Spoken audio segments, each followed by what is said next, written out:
चिड़िया और किसान। एक गांव में एक किसान रहता था। उसका गांव के बाहर एक छोटा सा खेत था। एक बार फसल बोने के कुछ दिनों बाद उसके खेत में चिड़िया ने घोंसला बना लिया। कुछ समय बीता तो चिड़िया ने वहां 2 अंडे भी दे दिए।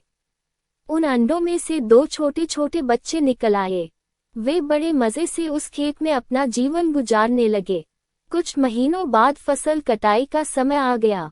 गांव के सभी किसान अपने खेतों की फसल की कटाई में लग गए। अब चिड़िया और उसके बच्चों का वह खेत छोड़कर नए स्थान पर जाने का समय आ गया था। एक दिन खेत में चिड़िया के बच्चों ने किसान को ये कहते सुना कि कल मैं फसल कटाई के लिए अपने पड़ोसी से पूछूंगा और उसे खेत में भेजूंगा। ये सुनकर चिड़िया के बच्चे परेशान हो गए।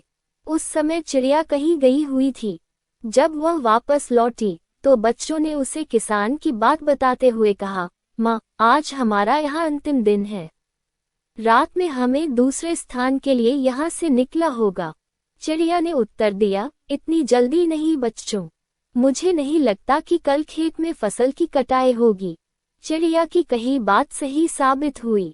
दूसरे दिन किसान का पड़ोसी खेत में नहीं आया और फसल की कटाई न हो सकी। शाम को किसान खेत में आया और खेत को जैसे का तैसा देख बुदबुदाने लगा कि ये पड़ोसी तो नहीं आया। ऐसा करता हूँ, कल अपने किसी रिश्तेदार को भेज देता हूँ। चिड़िया के बच्चों ने फिर से किसान की बात सुन ली और परेशान हो गए। जब चिड़िया को उन्होंने ये बात बताई तो वह बोली, तुम लोग चिंता मत करो, आज रात हमें जाने की जरूरत नहीं है। मुझे नहीं लगता कि किसान का रिश्तेदार आएगा। ठीक ऐसा ही हुआ और किसान का रिश्तेदार अगले दिन खेत नहीं पहुंचा। चिड़िया के बच्चे हैरान थे कि उनकी माँ की हर बात सही हो रही है। अगली शाम किसान जब खेत आया तो खेत की वही स्थिति देख बुदबुदाने लगा कि ये लोग तो कहने के बाद भी कटाई के लिए आते नहीं हैं।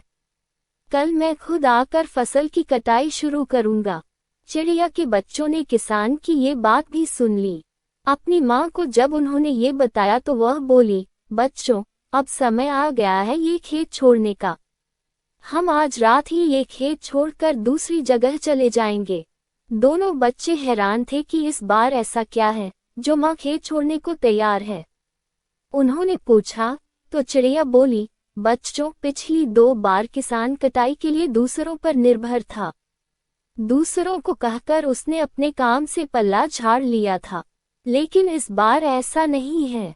इस बार उसने ये जिम्मेदारी अपने कंधों पर ले ली है, इसलिए वह अवश्य आएगा। उसी रात चिड़िया और उसके बच्चे उस खेत से उड़ गए और कहीं और चले गए। सीख: दूसरों की सहायता लेने में कोई बुराई नहीं है, किंतु यदि आप समय पर काम शुरू करना चाहते हैं और चाहते हैं कि वह समय पर पूरा हो जाए तो उस काम की जिम्मेदारी स्वयं लेनी होगी। दूसरे भी मदद उसी की करते हैं जो अपनी मदद करता है।